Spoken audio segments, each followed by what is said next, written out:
This is a Heart and Hand production. Happy Friday, everyone. It's the Rangers Prism, Martin and Adam here to catch up on all things Rangers in the present, look ahead to the weekend, and maybe a touch of history at the end. Adam, it's a title race that continues to churn on. Very exciting because we've not really been in one since 2011, worthy of the name, certainly with this kind of closeness into the split and a feeling that it could go all the way to the wire. But it's good that some things remain the same, and that means Rangers injuries to key players. Let's talk about that then today. Those who are definitely out, those who there might be a problem with, and just what Danny Röhl can actually do with the cards that he has, and what we can afford to live without, and maybe what we can. Ryan Naderi, then of course it had to be Ryan Naderi, who looked very bright on Saturday in the first half, making runs. Adam, I'm not sure any other Rangers player makes. The anticipation for that first goal, I'm almost certain no other Rangers player shows that. I've talked before, I think he's been very good for Chermiti, and a very important link in terms of how we play, and that two up top. Your thoughts on it would appear his absence for indeed the rest of the campaign? So it's definitely a blow, for sure. I think in terms of what he does, he adds that pressing, running, link play ability that I think really works well with Chermiti. I have been on the fence as to whether the two of them would be a good partnership before they joined, but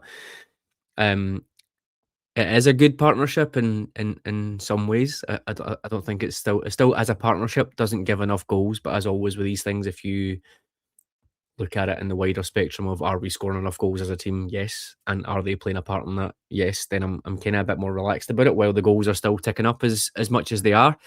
But as a partnership in that traditional sense, you would probably want one of them to be a bit more of a goal scorer, whether both very young.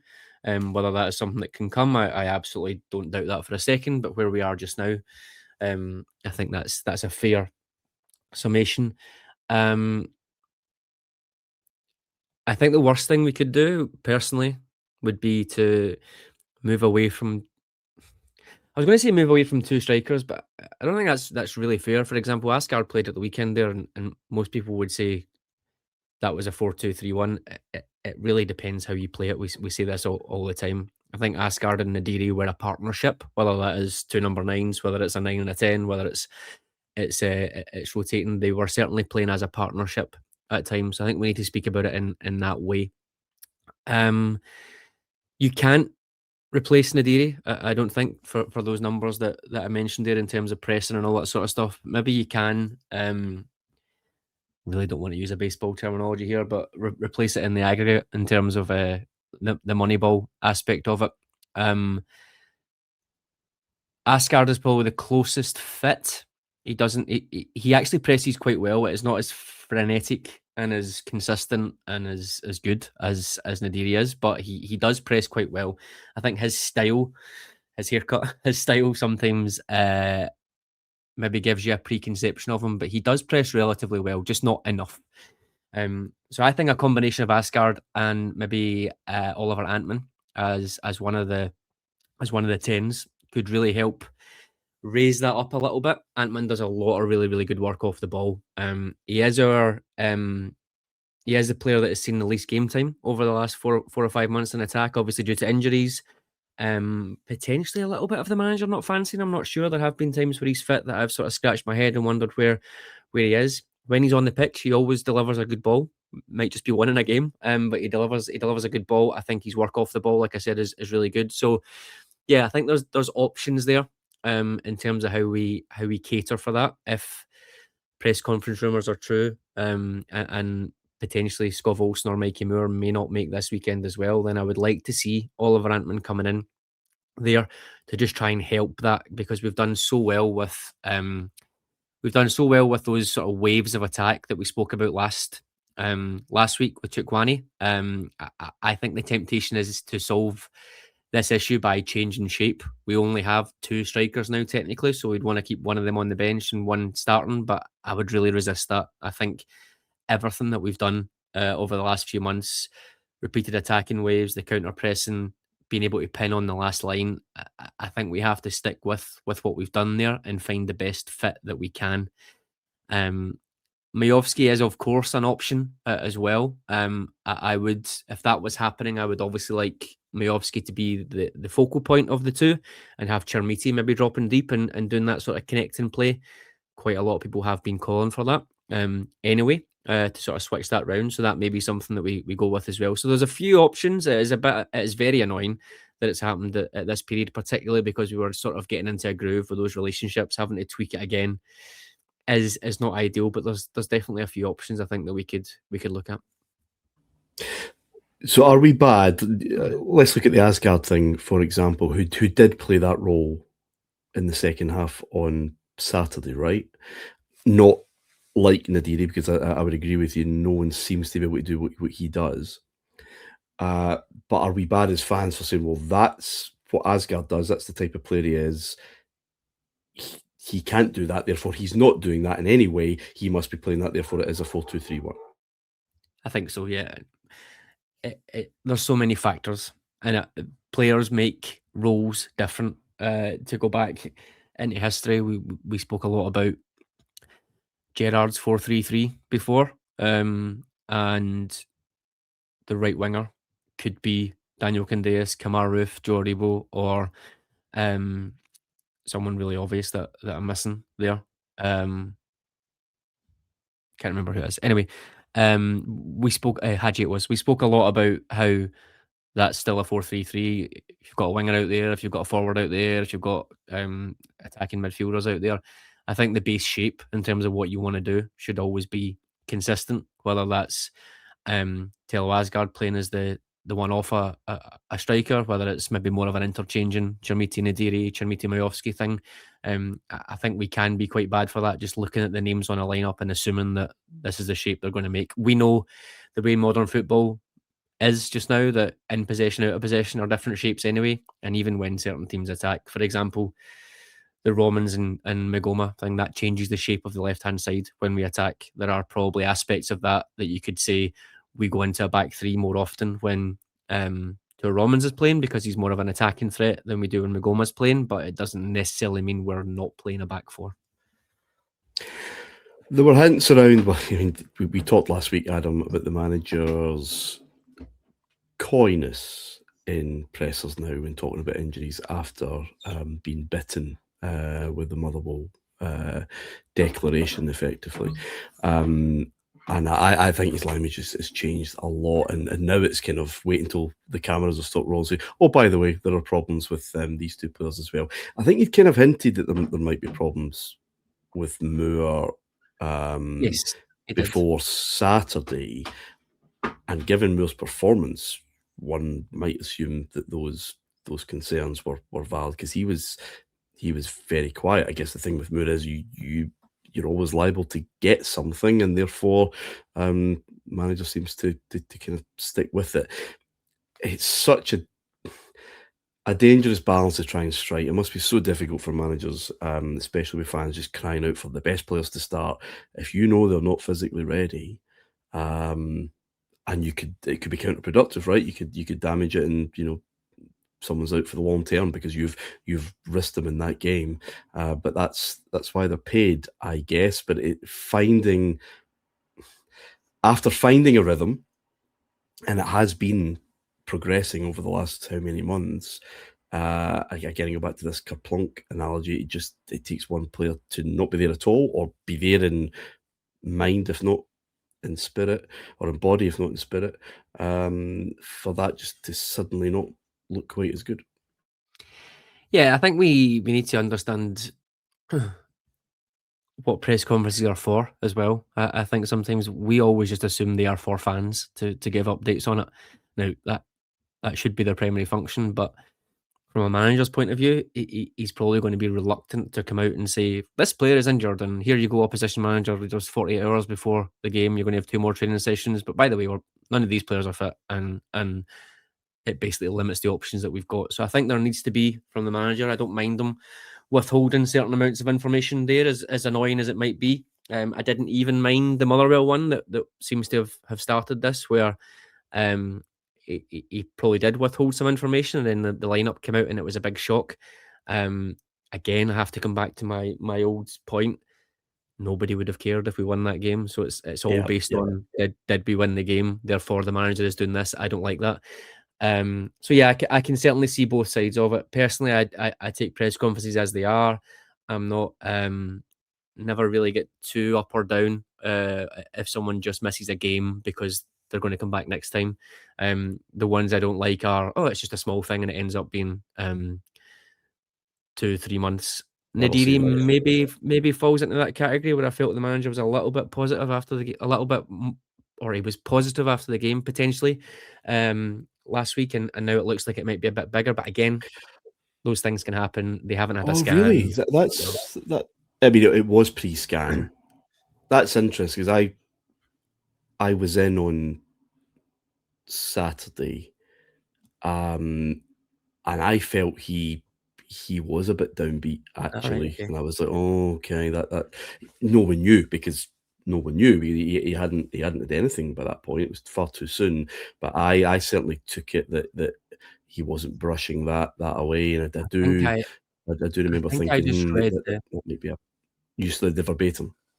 Yeah, I think I just read the comment section now I think about it, or I read the transcript now I think about it. So again, that's the difference, isn't it? Writing something being written down, how you take it is he felt a little downbeat, and well, with good reason, ultimately.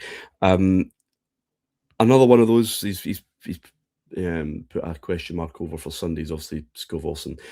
Whether he would have started or not, I'm not entirely sure, Adam. Now, we've talked about this before. We've talked about it many times, mentality and confidence. And, yep, you have these numbers and you have ability. However, and the manager he didn't cover that. He didn't on Saturday. I don't think he kind of pretended it was anything else, and he could have given some stock answer. He was very, very clear.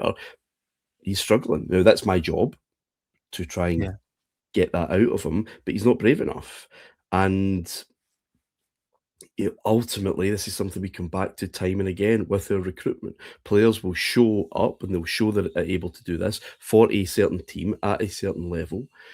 But to go and do that, to go and perform, to go and tell your body and to go take that risk because you've done it before. But this is a whole different ball game, even in the most normal of times, and this is not normal land this season. So I thought that was quite revealing. It was, and I think he was terrible at the weekend. No two ways about it. From quite a number of different angles, from that confidence, that aggression, that bravery, but even just simple passes. It was a lot of passes going back the way, and also not going back the way in a safe way, like really poor passes back the way sometimes as well, which you can't. That's just basic stuff. So he does, as with all the attackers that we speak about, he probably does look like he's fallen into that category of either isn't hitting the potential that he thought he had, or isn't continuing to hit the potential that he thought he had, is actually a bit of a one-trick pony and can only really play in those leagues and teams that there's lots of counter-attacks, or is simply struggling with confidence, fitness, potentially losing his place in the Denmark team, all that sort of stuff.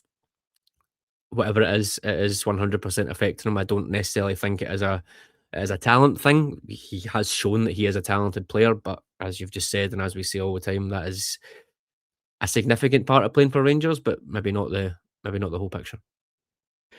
Well, we're continuing with our pop psychology, Adam.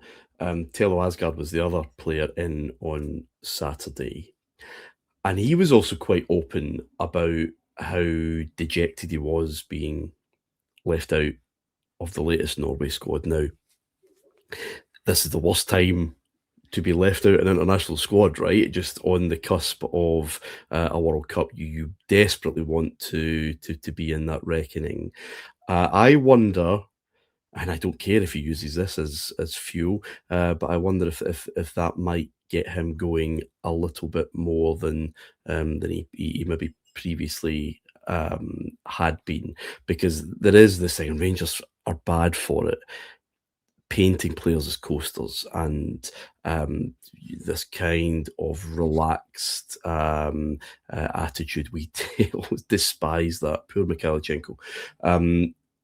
But we do need that intensity as a support. And there's two chances, I guess. That one chance in the first half where he just seemed to assume it would come to him, and he didn't have to go and win it. That's just going to roll into my path, and it was cleared. And then the second half, he did go and kind of fight and get his nose in front and ensure that he was there to make that finish. Very frustrating player. Boy's got a lot of talent. Physically, he seems perfect, but again, it's just maybe that attitude that just needs sharpened up and hungrier.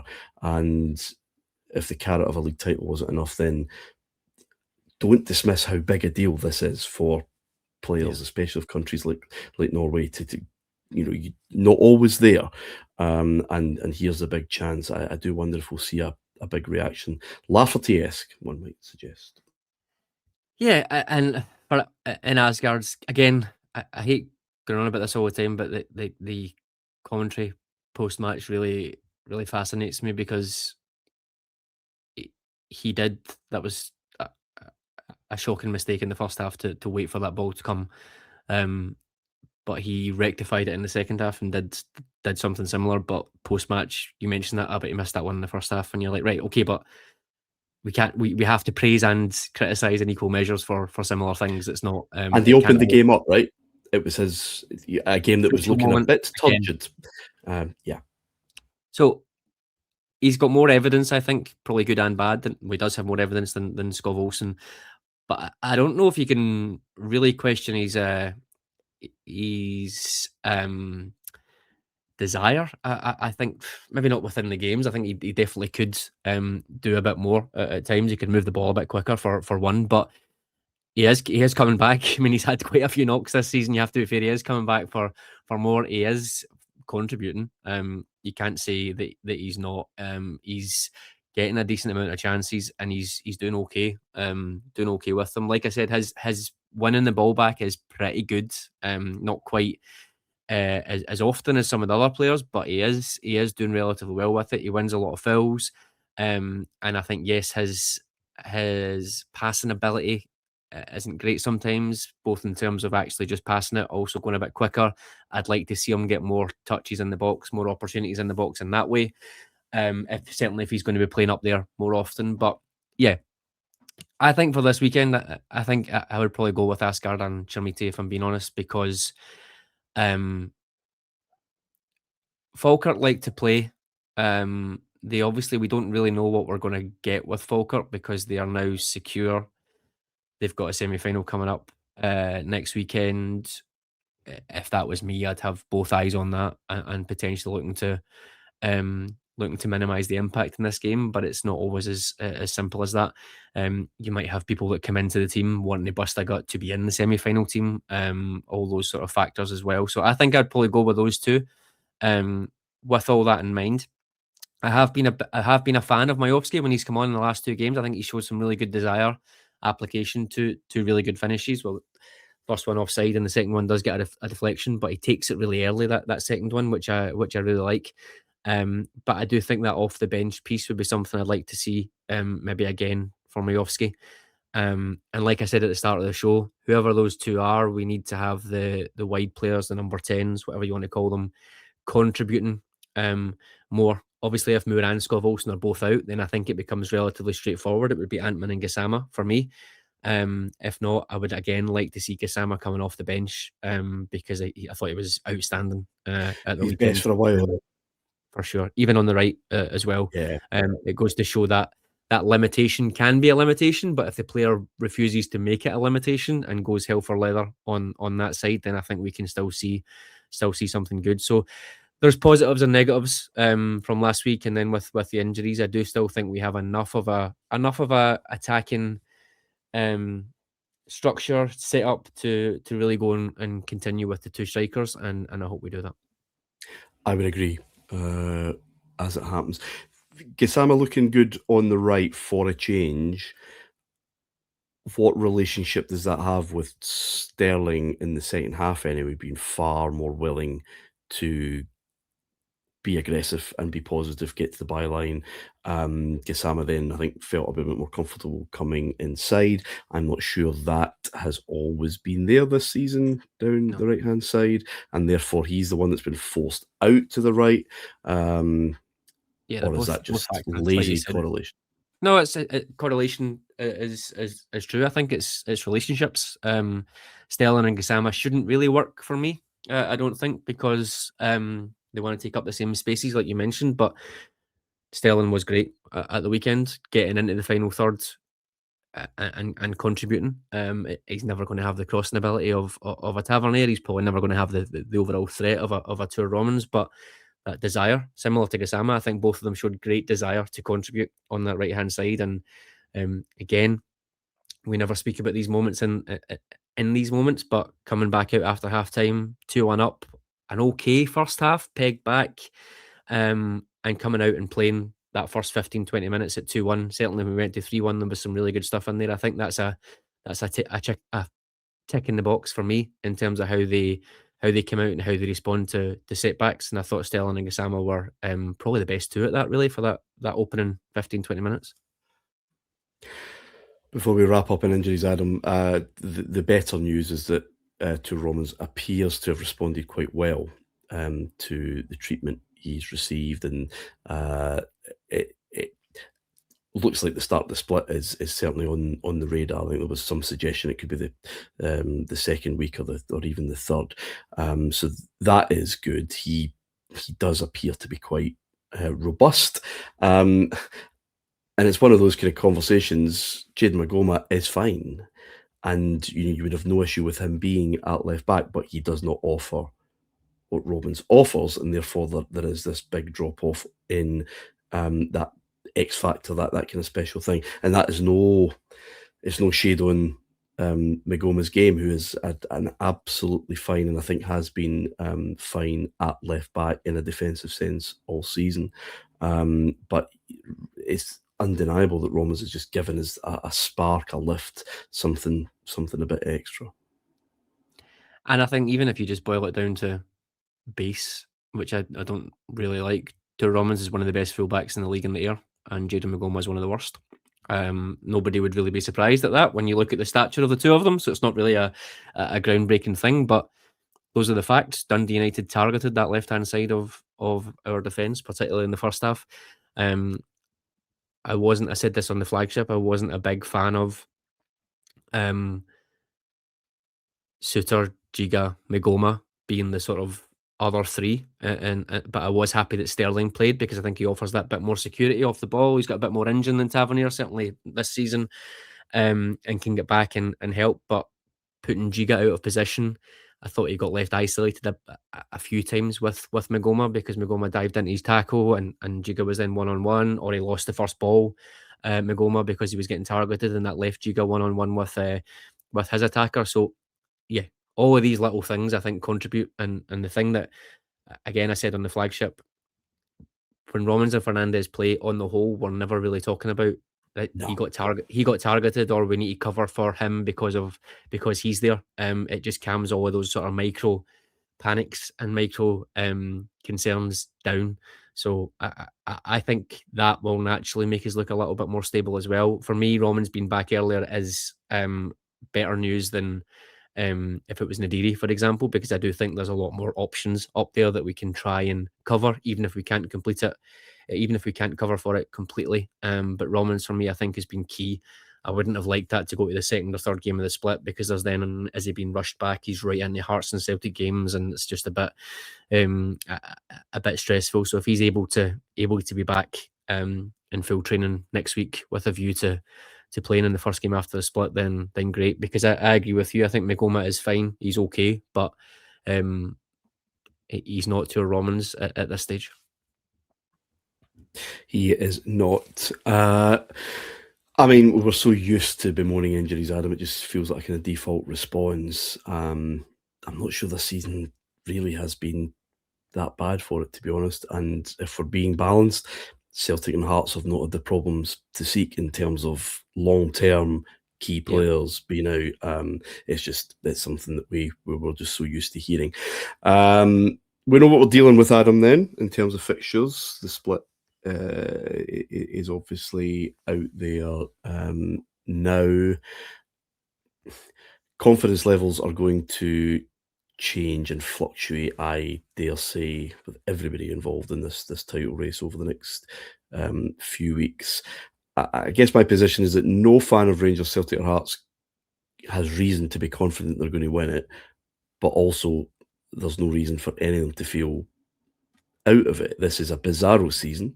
It is not normal land. In normal land, Celtic with 2 away games out of 6, probably, even though the third, probably would be favourites for the title. But it's just so ridiculous. Where are you as we go into the 6th final round?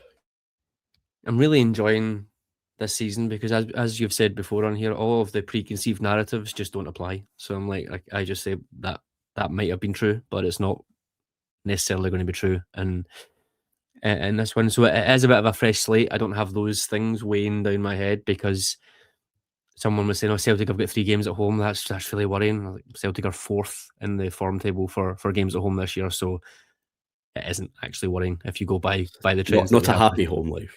No, not a happy home life. So, same with, I'm really concerned about Rangers away. Per point, Rangers have the best away record. It is not great, but so I'm enjoying those little things that don't always make sense. Same with Hearts fans, all the gnashing of teeth this week about the leaders being topped by the split. They seem to be really confident they'll be topped when the split starts, which doesn't quite seem to be the reality that I've been living in for a while. So I do enjoy the narratives, and I like poking holes in them. I don't know is the honest answer. I was talking to one of my friends and I said, if this was Serie A or it was some other team, some other league, and you were looking at it from an outsider's point of view and you were weighing up the last 5-10 games, the relative squads, number of goals being conceded, all that sort of stuff, who do you think's taking that title? And the answer is Rangers, really, when you look at it. The only thing stopping us as fans from saying that is, but it's Rangers but it's Celtic and we don't know. So looking at it objectively, if you weren't as emotionally invested in it, I think there is a pretty strong favourite. But when you then get into the nuts and bolts of, yet again, no team, none of there was one team that didn't win their fixture in the last game week. Yeah. If that keeps going on, it is literally impossible to call. So I'll just come back to that mantra. Rangers are playing the best, scoring the most goals, getting the most points at any 5 game stretch that you want to take it. If that continues, and it has continued for up to 30 games now, if that continues over the last 6 games, there's only one winner. Yeah, there is. Those last 6 games are obviously a hell of a lot more difficult than the previous 30. That's just how it goes. I guess because rules don't apply, is that drop points are they're just no longer the catastrophe that we're just so used to them being. Well, that's that then, because you're only allowed one slip up. Yeah. And then the whole thing falls apart, and it's just not like that at all. That being said, let's not have any more Sundays. It's a big 3 points, Adam. I think that's probably fair to say. It's a difficult ground. Hopefully, Falkirk get that eye on, for them, a far bigger game the following weekend. But it's difficult, and to go there twice is going to be a bit of a challenge, especially if both win on Saturday. And I cannot tell you the value, regardless of what happens Saturday, but let's say both Hearts and Celtic do win, as they should, because Motherwell are now done, it would appear, certainly away from home. The value in just going to Falkirk and winning 2-0. I know. I A nice think easy one. the confidence that would generate, and doubt, because there'll be red pens at Tynecastle Parkhead about Sunday's game. That's one that we would fancy Rangers to drop points in, and to not, I think would be absolutely massive. But every weekend is massive. That's just how it is. Always like to look at this past week in Rangers history. Very quick one. 6th of April 2008. Talking about title run-ins and big moments. Rangers were 6 points ahead of Celtic with 2 games in hand. Went to Tannadice to play one of those games. And an absolutely ridiculous 3-3. Adam behind 3 times. Responded fairly quickly 3 times. Weir, Novo and Boyd. Novo very unlucky near the end with an effort, which meant that we went an extra point ahead. We went 7 clear, still with a game in hand. And I'm just interested in your recollections of that, Adam, because, you take the positives. It's an away game. We've extended the lead. It's not been eroded. We've got another game in hand to come. But I knew that 9, once you get to that 9 with a game in hand, even with 2 trips to Parkhead to come, it's done. Psychologically, I think it is done. And there are a whole host of issues around that season and tours of Japan and all the rest of it. But also us not beating Partick Thistle, also us just having far too many stupid games that we didn't need. And this was too chaotic. And if we had just a little bit more, some of the defending, my God, this is Weir and Queller, a celebrated partnership, and McGregor. A little more ice in the head, that may have won that title, actually, even though it was an increase. But it's that psychology of title race is a fascinating thing. Yeah, and it's kind of similar to, I think, maybe the 98 one as well, where you can talk about issues and pressure and going for this and going for that, but there's still plenty of opportunities to do what you need to do. But it's just that thing, isn't it? We always look for something to reach for, and I completely agree. The fixture list and the help was absolutely non-existent and was atrocious. At the same time, we can then point to other examples of that to say, well, if Rangers had got over the line in this game, it would have negated. It's the same with referees, isn't it? When you so the referee really cost us that game, and I'm like, okay, but we missed like 2 sitters before that, and it's that eternal balance you always try and speak about. So yeah, we'll never know what the exact reason is for some of these things. I don't doubt, particularly in that season of all seasons, that mental, physical exertion would have been absolutely exhausting and was coming into and that focus, Adam, that focus just going somewhere else, something far more exciting and glamorous and whatever else. As much as it's the league title, and as much as you've got the best man manager that you've had in the modern era, it is still only natural to say, right, but this thing is coming up that Jesus and players as well. I don't really want to bust my gut to injure myself. All these things that we think do shouldn't enough. really come into players' minds. And that performance at Tannadice is a do enough type thing. Can we just tread water here? But yeah, I think it's an underrated moment in that season, even though it felt literally like we'd increased the lead, but could have increased it more. Yeah, 98, another reference there. That is the only season that bears any comparison with this. And anyway, keeping up with that, 6 games to go in 1998. Rangers were third with 60 points. Hearts is 61, Celtic 63. Hearts are about to fall off a major cliff. That's another story. Adam, thank you very much. Thank you. Thanks, viewers, listeners, wherever you're taking this in. I dearly hope you have a wonderful weekend. We can put our feet up as we don't have to worry next weekend and just enjoy those 2 weeks before. I think Nick or in the press room on Saturday said, I don't know if I can survive many more days like that. I'm fairly confident saying Saturday is nothing compared to the tumult that awaits us over the next month. It's going to get very, very, very whiplashy indeed, with us blame, there's a claim and all that. Until next time, bye for now.